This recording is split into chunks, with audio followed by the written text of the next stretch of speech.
El Señor llama a hombres y mujeres que tengan una fe sincera, un pensamiento sano, hombres y mujeres que reconozcan la diferencia entre lo falso y lo verdadero. Cada uno debe mantenerse en guardia, estudiar y practicar la guía de la escuela sabática para tener una fe viva. Misión TV presenta La Verdad Presente.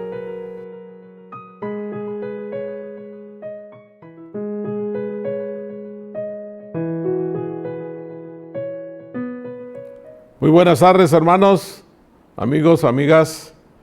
Yo quiero que nunca olviden que Dios es bueno y bueno es nuestro Dios. Al comenzar el repaso de la lección de esta semana, quiero recordarles que en este año 2021 cumplimos 168 años de la existencia de la escuela sabática. Y creo que todos podemos decir, yo amo la escuela sabática. Desde aquí, del canal de Misión TV, los saludamos. Y estamos listos para comenzar a repasar la lección 4, amarás al Señor tu Dios. Y el texto de memoria está en Deuteronomio 6:5, y amarás a Jehová tu Dios de todo ¿qué? Tu corazón, de toda tu alma y con todas tus fuerzas. ¿Qué significa eso? ¿Cómo se puede amar a Dios de esa manera? Bueno, tengo que comenzar diciéndoles que en la religión judía una de las oraciones más importantes se extrae de Deuteronomio 6 y esa oración se le conoce como el Shema, que está basado en la primera palabra hebrea de la oración, de la raíz Shema, que significa escuchar, obedecer, significa también hacer lo que Dios nos dice. Esta palabra Shema aparece muchas veces en el libro de Deuteronomio y una cantidad más grande en el Antiguo Testamento. La primera línea de esa oración del Shema dice en hebreo, Shema Israel Adonai Eloheinu, significa, oye Israel, Jehová nuestro Dios, uno es. Eso está en Deuteronomio 6:4. La tradición judía.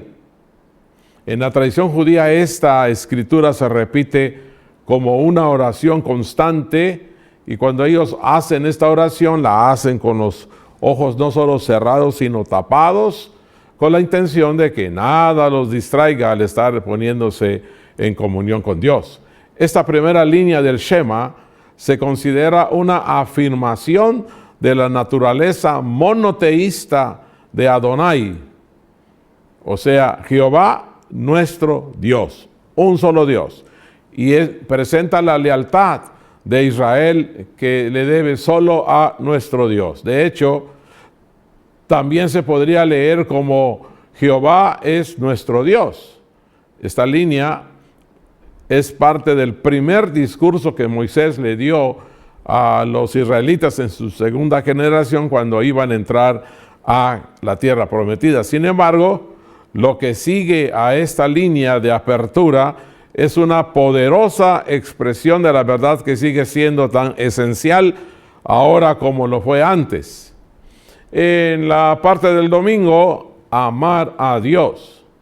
Podemos decir que después que Moisés le relatara a los hijos de Israel la historia de su pueblo, comenzó a darles instrucciones sobre lo que debían hacer para tomar la tierra y vivir en ella. De hecho, se podría argumentar que la mayor parte del libro de Deuteronomio es puras indicaciones que Moisés le da al pueblo. Es el Señor que se está comunicando con su pueblo, le está diciendo lo que tenía que hacer para cumplir con su parte del pacto que ya habían realizado. En Deuteronomio capítulo 6, versículo 1 y 2 dice, estos pues son los mandamientos, estatutos y decretos que Jehová vuestro Dios mandó que os enseñase, para que los pongáis por obra en la tierra en la cual pasáis vosotros para tomarla, para que temas a Jehová tu Dios, guardando todos sus estatutos y sus mandamientos que yo te mando, tú, tu hijo, el hijo de tu hijo y todos los días de tu vida, para que tus días sean prolongados. Cuando nosotros leemos en Deuteronomio 6, versículos 4 y 5, dice: Oye Israel, Jehová nuestro Dios, Jehová uno es. Y luego dice: y amarás a Jehová tu Dios de todo tu corazón, de toda tu alma y con todas tus fuerzas. Hermanos, ustedes recuerdan que esto es lo que Jesús le dijo al intérprete, pues ¿cuánto? 3,450 años después que Moisés le haya dicho a Israel lo mismo: amarás a Jehová tu Dios de todo tu corazón, de toda tu alma y con todas tus fuerzas. Amarás a Jehová tu Dios con todo el corazón. Qué interesante es que aquí, en medio de la ley, en medio de todas las advertencias, las instrucciones que Dios le daba a su pueblo, no solo le dijo que debía amarlo, sino también le dijo que debía amarlo con todo el corazón, con todo el alma, con todas las fuerzas. Lo que indica la naturaleza absoluta de este amor. Amar a Dios con todo el corazón, el alma y las fuerzas, fíjese bien, significa que nuestro amor a Dios es un amor por Él, es un amor por lo que Él es, por lo que Él ha hecho por nosotros. El amor por el que debe poner en la perspectiva adecuada nuestro amor por todos los demás. Fíjese bien, cuando Jesús estuvo aquí en la tierra, le dijo a los discípulos: deben amarse como yo los he amado. Pero a Israel le dijo que debía amarlo con todo lo que tenía, con todo lo que era. En hebreo, cuando Dios le está diciendo, les está hablando de manera particular, de manera personal. Dios sí le estaba hablando al pueblo, pero no, el amor debía ser generalizado, sino debía ser personalizado. Cada quien debía amar a Dios. El Señor quiere que cada uno de nosotros, aunque sea parte de su pueblo y del cuerpo más grande, sea fiel de manera individual.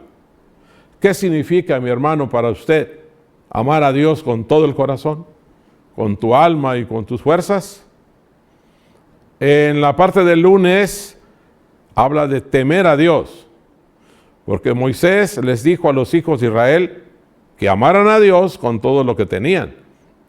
Este es un mandato. Sin embargo, pocos versículos antes, en el versículo 2, Moisés les dijo que temas a Jehová tu Dios. Así que en el 6.2 dice que temas a Dios, el 6.5 con todo tu corazón.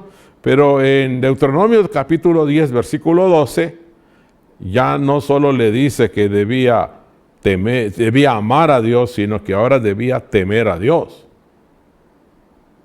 Y temer a Dios, ¿qué significa? No tener miedo, sino tenerle respeto, tenerle consideración, obediencia. Nuestro libro de Deuteronomio dice que debemos amar a Dios, temer a Dios, pero también dice que debemos amar y temer a Dios. El temor a Dios en el sentido de admiración, de respeto por quién es Él, de respeto por su autoridad, su poder, su justicia, su rectitud. Nosotros somos seres caídos, seres que hemos violado la ley de Dios y que si no fuera por su gracia, nosotros mereceríamos la condenación y la muerte eterna. Y a pesar de que nosotros, dice, éramos hijos de la ira, y por eso debemos temerle, Cristo murió por nosotros. A pesar de ser lo que somos, murió por nosotros y así nos dio una nueva vida en Él, que incluye librarnos del pecado, de la condenación, y por eso nosotros debemos amarlo. Y así como esto se aplica a nosotros hoy, ¿cómo se aplica? Este mismo principio se aplicó al antiguo Israel. Ellos habían sido cautivos en Egipto, eran condenados a la esclavitud muchos años, fueron oprimidos y solo el amor de Dios, el amor que Dios les tenía, los libró y por su misericordia quedaron ellos libres de ese yugo. Nuestro Dios les dijo en Deuteronomio 5:15, acuérdate que fuiste siervo en la tierra de Egipto y que Jehová tu Dios te sacó de allá. No es de extrañar, hermanos. Entonces, que amen y teman a Dios al mismo tiempo. Y si ellos hicieron eso, después en el libro de Apocalipsis encontramos en el mensaje de los 3 ángeles que hay que temer a Dios y darle honra. En la lección del día martes, el pueblo debía obedecer los mandamientos, los decretos, sus estatutos, y ellos debían amar a Dios ante todo, con todo su corazón, con su alma, sus fuerzas. Por supuesto, tenían suficientes razones para amar a Dios así. Entonces, dígame, ¿usted piensa, será que nosotros también tenemos razones para amar y temer a Dios? ¿Usted tiene alguna razón para amar y temer a Dios? Una y otra vez en el libro de Deuteronomio, Moisés le contó al pueblo la manera en que Dios le demostró su amor a los padres y a ellos. Pero además de con palabras, Dios les demostró su amor con sus acciones, con hechos. Es decir, a pesar de sus defectos, a pesar de sus fracasos, a pesar de sus pecados, el amor de Dios por ellos se mantuvo firme, porque era un amor que se manifestó de manera poderosa en su trato con ellos. Nosotros amamos a nuestro Dios, dice Juan, porque Él nos amó primero. Yo creo que saber esto nos ayuda para poder entender que nosotros debemos amar a Dios.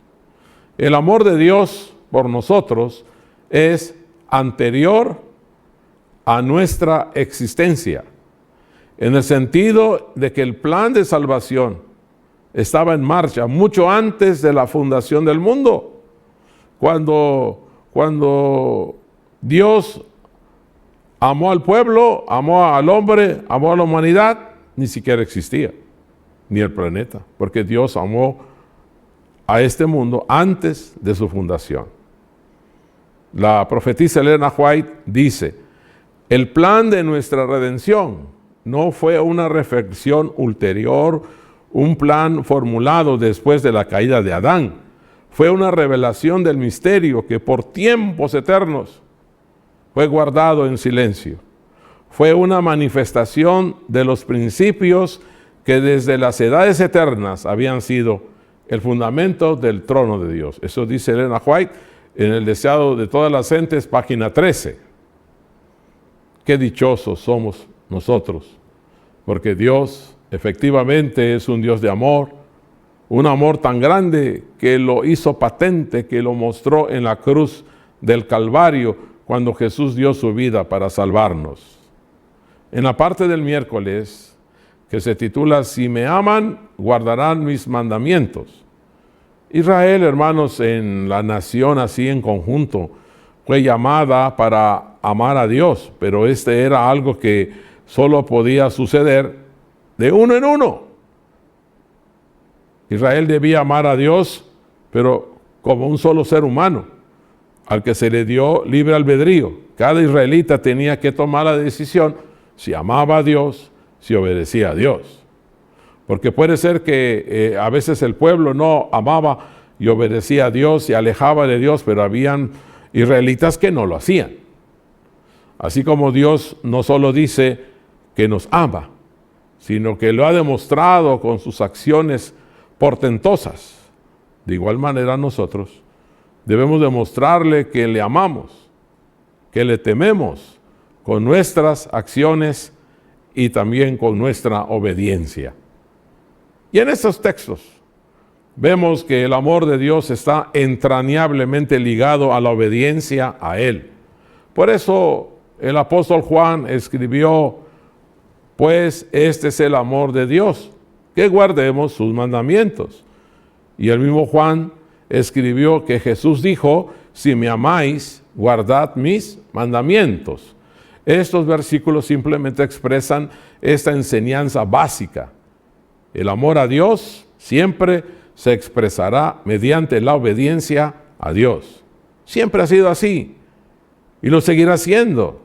Y esta obediencia a Dios significa que guardamos su ley, que obedecemos los 10 mandamientos, que también incluye el 4º mandamiento. Cuando realmente amamos a Dios, especialmente por lo que Él ha hecho con nosotros y por nosotros en Cristo Jesús, nos nace el deseo de obedecerle, porque eso es lo que nos pide que hagamos. Cuando Moisés le dijo a los israelitas una y otra vez que amara y obedeciera a Dios, lo hizo después que ellos habían dejado de ser esclavos, de que Dios les había mostrado su poder, que Dios los había librado, que Dios los había cuidado, que Dios los alimentaba, que Dios los protegía. El Señor los había redimido. Ahora ellos debían responder obedeciendo fielmente sus mandamientos. Hermanos, ¿hay alguna diferencia hoy? Dios nos ha librado, Dios nos ha bendecido, Dios nos ha hecho un pacto con nosotros. ¿Cuál es la experiencia al tratar de obedecer a Dios? Es decir, ¿cuáles son los motivos que usted tiene para obedecer a Dios? ¿Por qué usted debería amar a Dios? ¿Qué papel debería desempeñar también el temor, según la concepción bíblica? Bueno, el día jueves vemos cuál es el primer mandamiento. 2 varones le hicieron la misma pregunta a nuestro Salvador en diferente tiempo, diferente lugar, por diferentes motivos. Me refiero al joven rico. ¿Se acuerdan del joven rico cuando se acercó a Jesús y le dijo, ¿qué haré para tener la vida eterna? Y posteriormente, un intérprete de la ley, un escriba, se acercó a Jesús y le hizo la misma pregunta. Bueno, la historia dice que los diferentes grupos que había entre los judíos, los fariseos, los saduceos, los herodianos, le hacían preguntas a Jesús para que él dijera algo que fuera motivo de su muerte. Pero las respuestas que Jesús dio fueron tan precisas, tan correctas, que no tenían ellos manera de cómo haber dicho que atraparon a Jesús. Y por primera vez esos 3 grupos políticos hacen una reunión y dicen, no le podemos ganar, todo contesta bien, todo hace bien, vamos a nombrar a uno, al más inteligente, que le haga una pregunta para que Jesús se equivoque. Y es así como eligen a este intérprete, a este escriba. Y él aceptó ese desafío, porque tenía en su corazón dudas. Durante muchos años había estado en los grupos donde se discutía acerca de la ley. Y cuidado que hay muchos mandamientos. Había más de 600 mandamientos acerca de la ley. Y ellos como judíos, como intérpretes, tenían que aprender todo eso. Y no solo lo aprendían, sino también lo tenían que escribir porque eran escribas. Y él, sinceramente, de manera correcta, pura en su corazón, él sí quería preguntarle a Jesús cuál es el principal mandamiento. Y como le dieron esa comisión, entonces el escriba fue y le preguntó a Jesús, Señor, dime por favor cuál es el mandamiento más importante de la ley. ¿Y qué fue lo que hizo Jesús? Se fue a Deuteronomio 6 y le dijo lo que dice el Shema, la primera frase, la primera oración, donde le dice el primer mandamiento, el más importante es amarás a tu Dios con todo tu corazón, con toda tu fuerza, con toda tu mente. Y Jesús le dice, y el segundo mandamiento es parecido a este, amarás a tu prójimo como a ti mismo. Hermanos, Dios es el único que tiene derecho a la veneración, a la adoración suprema. Eso es lo que pide en el primer mandamiento que dice, no tendrás dioses ajenos. Bueno, quiero decirles, ¿cómo podemos nosotros ¿Cómo podemos nosotros decir que amamos a Dios? Pues guardando sus mandamientos. Y el primer mandamiento dice, no tendrás dioses ajenos delante de mí. Dios es el único que tiene derecho a ser venerado y a que nosotros le demos la adoración suprema. No tendrás dioses ajenos delante de mí. Es un mandamiento sencillo y claro. El segundo mandamiento dice, no te harás imagen ni ninguna semejanza de lo que está arriba en el cielo, ni abajo en la tierra, ni en las aguas debajo de la tierra. No te inclinarás a ellas ni las honrarás. Este segundo mandamiento prohíbe adorar al verdadero Dios mediante imágenes y figuras. Porque dice, yo soy Jehová tu Dios, fuerte y celoso. La relación estrecha y sagrada de Dios con su pueblo se representa con la relación que hay entre un esposo y una esposa. A ellos no les gustaría que ser amados con la imagen de otra persona. Son celosos. Puesto que la idolatría es adulterio espiritual, el sagrado Dios bien puede decirse que tiene celos de que nosotros usemos figuras de otros dioses. Hace muchos años y cada vez que he ido a la Riviera Maya, a Xcaret, en la última hora se presenta una obra teatral en la que presentan a cómo los mayas, los aztecas, adoraban a sus dioses, a Kukulcán, a Huitzilopochtli, todos esos dioses grotescos. Pero también se presenta cuando llegan los españoles y quitan esos dioses feos y ponen dioses bonitos, ponen santos y santas. Pero es lo mismo, es idolatría. Y tanto le agradó a Dios que los mayas y los aztecas, los chichimecas adoren a sus dioses antiguos, como le desagrada a Dios que hoy los mexicanos modernos y todo ser humano esté adorando imágenes. Amigos, es inevitable que los hijos sufran las consecuencias de la maldad de los padres. Los hijos no van a ser castigados por los errores de los padres, pero lo que hacen los padres afecta, influye en la vida de los hijos. Sin embargo, generalmente los hijos siguen los pasos de los padres, por herencia y por ejemplo. Estos hijos llegan a ser participantes de los pecados de sus padres. Las malas inclinaciones, el apetito pervertido y también las enfermedades, la degeneración, todo eso se transmite por legado. Los padres a los hijos y estos a sus hijos, dice ahí el mandamiento, hasta la tercera y cuarta generación.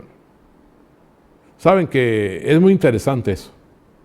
Saber que la idolatría y tener otros dioses, la práctica de eso influye en la vida de los hijos. Puede ser que nosotros no tengamos ídolos, pero puede ser que en nuestra casa haya otro tipo de dioses. Que nuestra conducta influye en la vida de los hijos. Y nuestro Dios dice que le afecta a los de la segunda, tercera, hasta la cuarta generación. Pero algo muy interesante. Dice, y hago misericordia por millares a los que aman y guardan mis mandamientos. Este mandamiento, segundo, prohíbe la adoración a los ídolos, porque hay consecuencias terribles. Pero a los que son fieles en servir al Señor, se les promete misericordia, pero no solo hasta la tercera y cuarta generación, sino hasta la milésima generación. O sea que vean ustedes, el amor de Dios es tan abarcante y tan histórico y eterno, que la misericordia abarca hasta la milésima generación. El tercer mandamiento dice, no tomarás el nombre de Jehová tu Dios en vano, porque no dará por inocente a Jehová al que tomare su nombre en vano. Este mandamiento, ¿qué prohíbe? Jurar en falso. ¿Cómo hay gente que le gusta estar jurando? Hasta dice, ¿me lo juras? Eso no es bueno. Este mandamiento prohíbe las blasfemias tan comunes. Prohíbe el uso del nombre de Dios de una manera frívola o descuidada, sin considerar el tremendo significado. Apreciados amigos, puede ser que una persona deshonre a Dios cuando mencionamos su nombre en la conversación ordinaria. También cuando apelamos a Él, a Dios, por asuntos triviales. Y cuando repetimos su nombre con frecuencia sin reflexión. El cuarto mandamiento, que es el que más conocemos nosotros, este mandamiento dice: acuérdate del sábado para santificarlo. 6 días trabajarás y harás toda tu obra, pero el séptimo día es de reposo para Jehová tu Dios. Dice ahí: no hagas en él ¿qué? Obra alguna. ¿Quién? Ni tú, ni tu hijo, ni tu hija, ni tu siervo, ni tu criada, ni tu bestia, ni el extranjero que está dentro de tus puertas. Porque en 6 días hizo Jehová los cielos y la tierra, el mar y todas las cosas que en ellos hay, y reposó el séptimo día. Por tanto, Jehová bendijo el día del sábado y lo santificó. A veces pensamos que si quebranta el sábado a alguien que está en nuestra casa y no es bautizado, no es pecado. Sí es pecado. A veces pensamos que porque estamos atendiendo enfermos podemos quebrantar el cuarto mandamiento. Debemos ser estrictos cuando cuidamos enfermos. Dice ahí que si usted tiene criados, siervos, ellos no deben trabajar en sábado, no deben hacer nada por usted. Ahora dice: ni el extranjero. Debemos evitar que todos los que están en nuestra casa, los que viven con nosotros, quebranten el sábado. No por el hecho de que no son miembros de la iglesia, pueden quebrantar el sábado. Nosotros tenemos que procurar que todo esté arreglado para poder santificar el sábado. No debemos permitir que nuestros pensamientos se detengan en cosas de carácter mundanal. ¿Saben? Elena White dice que se quebranta el sábado cuando permitimos que nuestros hijos estén haciendo cosas indebidas en sábado. Nosotros quebrantamos el sábado cuando dormimos muchas horas. Y ahora que hay pandemia, hay mucha gente que se la pasa durmiendo el sábado. Eso no le agrada a nuestro Dios. También dice que debemos comer menos en sábado. Comer alimentos sencillos en sábado. Dice que pues debemos que reposar, sí, pero el sábado de la noche, no el sábado durante el día. Porque de muchas maneras podemos quebrantar el sábado. Hermanos, yo quiero terminar el repaso diciendo, ya estamos entrando en aguas profundas al estudiar el libro de Deuteronomio. Sí, vimos al principio que no debemos nosotros alejarnos de Dios, que debemos amarlo, que debemos obedecerlo, que el pueblo de Israel dio un mal ejemplo. Pero, ¿cómo vamos a amar a Dios? Guardando sus mandamientos. Dijimos también en el pasado que debemos nosotros tener un reavivamiento y una reforma. El cuaderno, la guía de la escuela sabática, esa es su tendencia, que usted y yo produzcamos en nuestra vida, en nuestra casa, en nuestra iglesia, en nuestro grupo, una reforma y un reavivamiento. Por eso me atreví a repasar los primeros 4 mandamientos, que son los que en forma detallada nos dicen que amamos a Dios, que tememos a Dios, cuando no tenemos otros dioses, cuando no adoramos con imágenes, cuando no jugamos con el nombre de Dios y cuando guardamos el sábado. Oiga, hermano, sinceramente, ¿usted cree que debemos reformar nuestra conducta para guardar esos mandamientos? ¿Cree usted que debe haber un reavivamiento? Es posible que nosotros al repasar nuestra conducta nos demos cuenta que no estamos guardando bien los mandamientos. Bueno, Dios en su misericordia nos ofrece la oportunidad. a través del estudio de la guía de escuela sabática, que podamos pensar cómo vamos a arreglar nuestra vida. Haga sus decisiones. Recuerde que debe amar a Dios y temerle, porque Él nos amó primero. Que Dios lo bendiga. Aquí nos vemos la próxima semana. Que Dios los cuide a todos, a usted y a su familia. Hagamos una oración. Amado Padre que estás en los cielos, gracias por enseñarnos, como a los israelitas, cómo debemos conducirnos delante de ti. Ayúdanos a que haya una reforma, un reavivamiento en nuestra vida, que se produzca en la manera en que guardamos los primeros 4 mandamientos. Que tu Espíritu Santo hable a nuestra conciencia, a nuestra mente, y nos haga darnos cuenta qué debemos reformar, qué debemos reavivar. Por favor, bendice a tu pueblo, Señor. Si alguno está enfermo, contagiado, desempleado, si alguien tiene necesidades, por favor, bendice a tu pueblo. Bendice a tus siervos. Bendice a Misión TV. Te lo rogamos en el nombre de Jesús. Amén. Hasta luego. Dios los bendiga.